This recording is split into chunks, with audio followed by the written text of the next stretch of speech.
So, one more Robot Master in the rotation, and this is the one that asks the question, what does Dr. Wily do with all of the junk in his trunk? And the answer is, he builds a robot out of it. That's pretty much his answer to everything in life. So, Junkman Stage, not one of my favorite backgrounds or tile sets.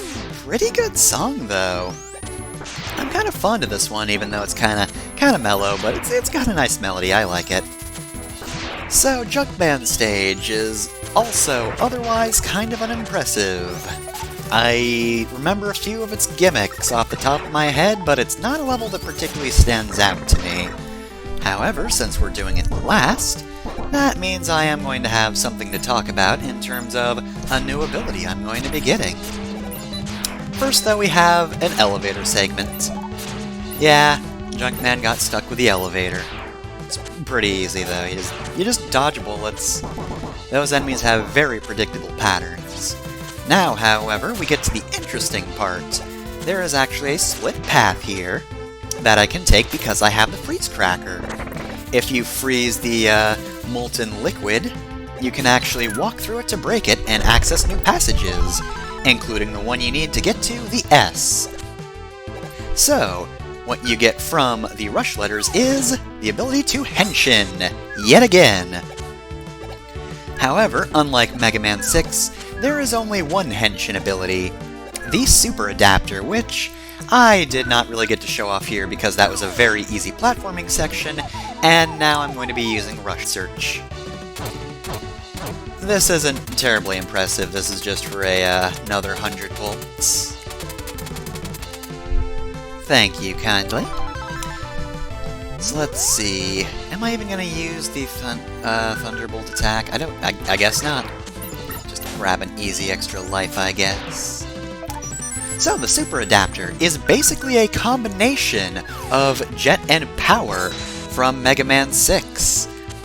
I guess Dr. Light just saw both those abilities that Roll got and was like, you know what, that could just be one thing now, let's just make it one thing.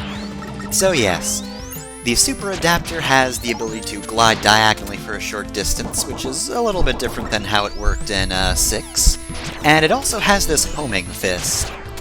Doesn't quite home it as much as you would think, and at the moment it doesn't go very far, but it's actually got a pretty good amount of correction. Like, sometimes you can miss an enemy, but it'll come right back for the enemy. The one weakness of the Super Adapter, of course, is its inability to slide.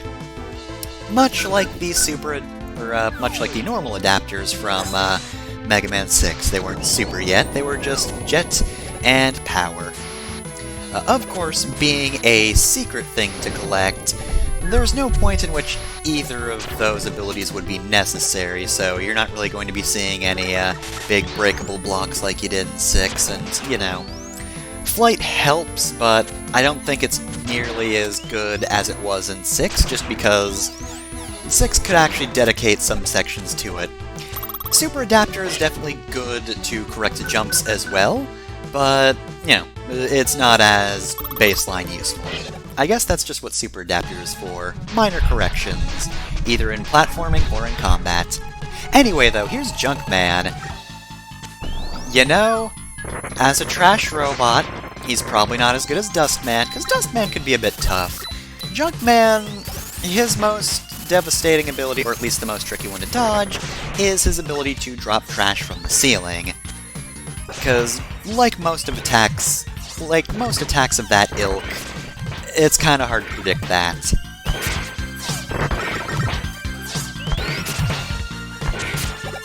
That attack, however, is pretty easy to predict. Right here, though, I guess he kind of just dropped the trash near himself, so that was easy to avoid. And the block's easy enough to avoid, as is him crushing it, because he'll just do that over there, and the debris really doesn't spread far out. His jump attack is easy to predict, though, because he will throw every third jump.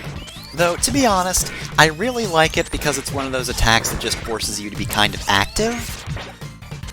Because you know when it's going to happen, you just have to be doing a, you just have to really be dashing.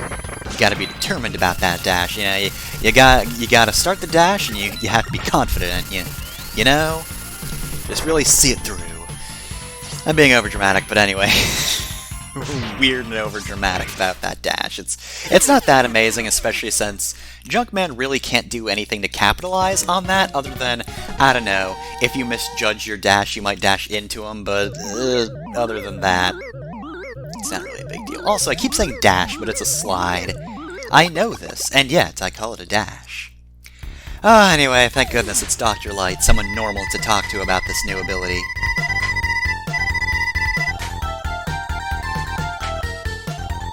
Well, Mega Man, if you already know how the attack works, why are you asking me? Are you just bragging about junk shields? Is that it? Anyway, yeah, that's Junk Shield. It's the shield weapon of the game. Yep, the one shield weapon that we get in every Mega Man game. But that's about it for this episode of Mega Man 7. Next time is the mid-stage.